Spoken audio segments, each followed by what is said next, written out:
Okay, let's look closer on our preferences. And preference allowed you to customize or adjust your application to the way you like to work with. So we're going to access by going to the edit and click on preferences. And let's go right here, just expand this menu so we don't have scroll bar and we can see all of the elements. Okay, first you notice we have our general tab where we can disable this new artwork. You remember at the beginning when we create new artwork, it was checkbox says do not show this.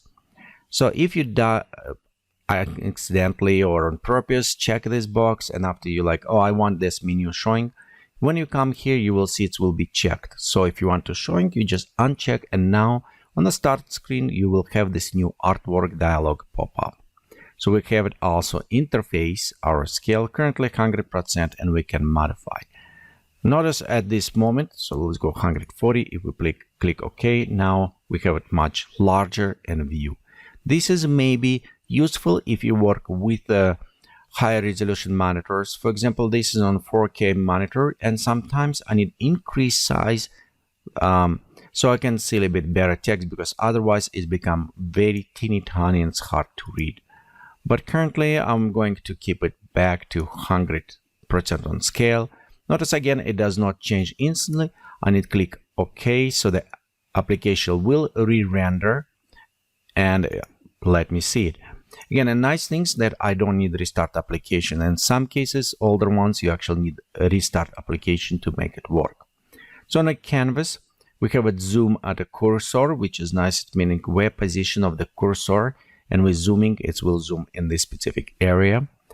JPEG quality, by default, it's set to 100%, and I do like this a lot because many applications, by default, they set to 75%, and I don't know why, because the qualities have a lot of artifacts. So I always going and reset everything to 100%. So by default, it's nice we have 100% here. We also have it box sensitivity if you use it mouse or tablet, and by default 80. As well, we have it memory access. So currently I have it 64 GB memory on this computer, and you can see how much available and max use. If you work with larger images, you want probably increase size of the memory to use it. Otherwise, it will start using swapping memory to your hard drive, and it may take more and more time to access image. But again, be sure you just keep it in a safe element, and usually it will set probably around 50% to use. Okay, also we have it never show low memory warning. If I use the very large image, the message will pop up.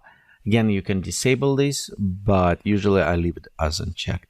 Current language is set to English, and you can also update language automatically, while other things. Also notice right here, I have it after save enabled, and this is set by default, and it's saved every 10 minutes. If you work very actively or changing, I do recommend for you switch maybe set to 5. And you can change by clicking and type in, or notice what's happening if I drag my mouse left and right. As I click and hold, it will change for me. So also you can change this one. Next, we have it, we'll look before saved boundaries. So you can set your size of the saved boundaries and opacity, and also tooltip. If you just start work with application, I would recommend you to enable show tooltip, so it will come up a little bit help you as well, tell you some what is tool currently will does. Let's go look at the tools, and right here we have it our locking angle. So when we start rotating, it will go in 15 degrees. You can make smaller or larger if you want. Also the cursor positions moving, so when we're going around, it does not have this angling, so it will a little bit smooth for us, which is nice. And as well, we have it mouse pressure, so it will use always minimal mouse pressure on a stroke. For example, I work when I record or I do other stuff, I work with the mouse. I don't use it a Vicom pad or other things. When I do tutorials, in this case, I always set to the softest, so it's have a few strokes make it, but it does not make very dramatic change. The next, we have it also our tablet adjustments. And right here, you can see we have a tablet options. Mine is Vicom, so I can switch to Vicom device. You can also switch to Microsoft Ink. We also can use it pen or mouse position, depend when you start it. And again, I'll just leave it as default for now. We have it touch sensitive. If you have it like iPad or some Vicom pad is touch sensitive, so we can use it single touch, multi-touch, whatever is your device supported, as well touch sensitive, how much is sensitive on the touch.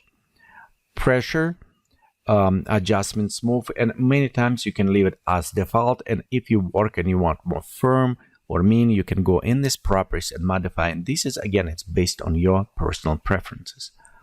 Keyboard, here's our shortcut. By default they're preloaded, but if you like to customize, you always can go inside and create your own shortcuts or modify them. To modify, you can just select word shortcuts, click, for example, which one you wanted, Control X, V, Z, and it will add the shortcut directly here, so you can use it in the future. Okay, and notice right here, this says on the bottom, press shortcut, so when you select, you press, and it is. You always can click set default, so it will reset it and set everything. Notice we have this hamburger, and almost every time when you have a hamburger, it is additional drop-down menu that will relate it to this specific screen we are. And currently we have it import shortcuts or export shortcuts. This way you can preset your shortcuts, use it, and in the future if you want to change or you want to go to different ones, you can always load it or unload them. So this is overall preview on our preferences.